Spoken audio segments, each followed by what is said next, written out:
Hello, Safiya. Ki tafi akan tsarin da na dora ki. Kada ki wasa da kayan nan. Rikakken mai laifi ne da ya buwayi jama'a kuma ya gagar hukuma.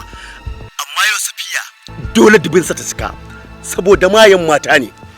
Ki yi kokarin jan hankalin sa mu kama shi dan Allah Safiya. Wannan shine karo na 3 yana kubcewa daga hannun hukumar Safiya. Karka damiyar labai Safiya ce fa. Idan naga dama da kafafuwansa zai zo har police station. Na gode Safiya, na gode Safiya. Hukuma tana alfahari da ke.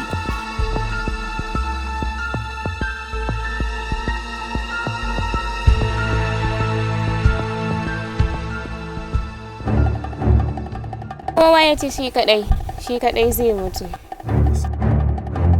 Bayo Allah lafiya? Gaskiya wannan abin hannun naka ne ya burge ni.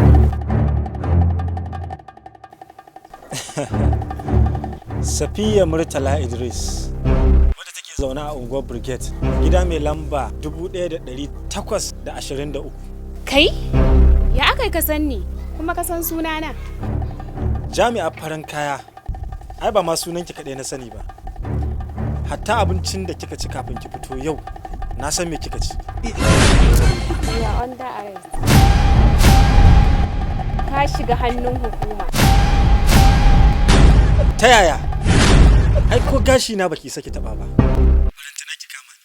Ke kadai ce fa kika zo wajen nan kuma ga ki mace. Au a tunaninka zan zo nan gurin ni kadai ne? Kama daina wannan tunanin na. Ka kalli gefanka na hagu da na dama. Gaba ɗaya ma'aikatanmu ne suka kewa.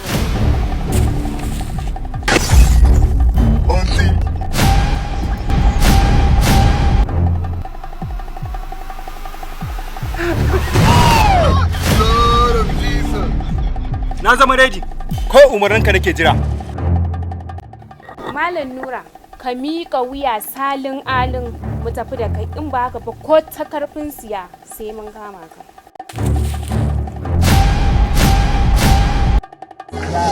Kar ka sake ka motsa. Idan ba haka ba zan harbe ka zan fasa maka kai. Ba zan motsa ba. Amma aurenki zai motsa. Saura kwana 3 ɗaurin aurenki. Za ki auri saurayin da kika fi sansa da komai a duniya. To kin gansa na ɗaɗɗaure. Wayo, don Allah taimaka min. Na shi kashe ni. Ku za ku kashe ni, ku taimaka ku cece ni. Yalla bai. Kana jifa. Safiya kar ki sake ya tsorata ki. Rikakken mai laifi ne. Barin sa a daidai wannan lokacin babban abun kunya ne ga hukumar 'yan sanda Safiya. Yalla bai. Mijin da zan aura ne fa ya kama. Kuma saura kwana 3 fa daurin auren mu. Kai, oh shit.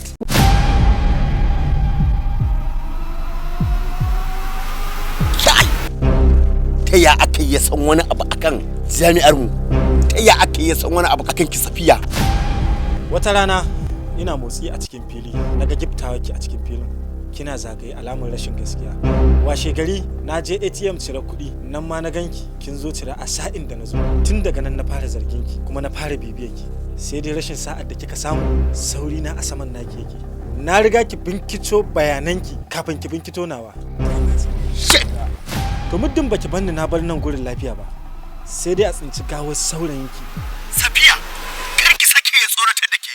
Kama shi yana da matukar muhimmanci Safiya, kar ki wasa.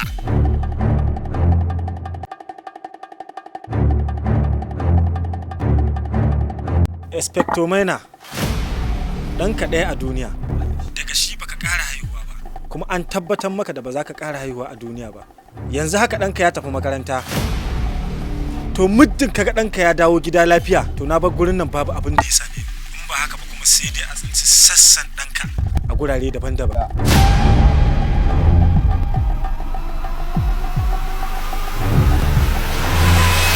Hello Safiya. Da Allah ki kyale shi kake masa komai. Ina son ɗana Safiya. Oh shit. Yalla bai. Kowa ya aje makaminsa. Yalla bai. Ai da ka bari na fasa masa a wajen kafarsa. Kar ku komai a wajen nan.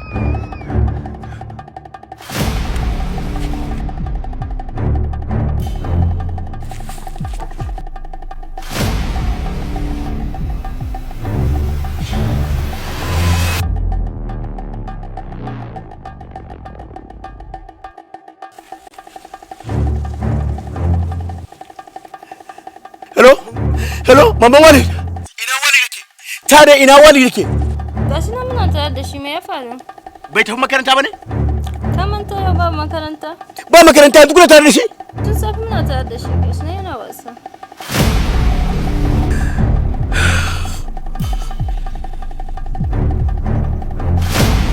Lalle gayan nan yayi wasa da tunanina. Wato yayi amfani da soyayyar da nake wa ɗana. Shine dalilin da yasa ibiyo min ta wannan hanyar? Idan kere na yawo, zabo na yawo, za a sake haduwa.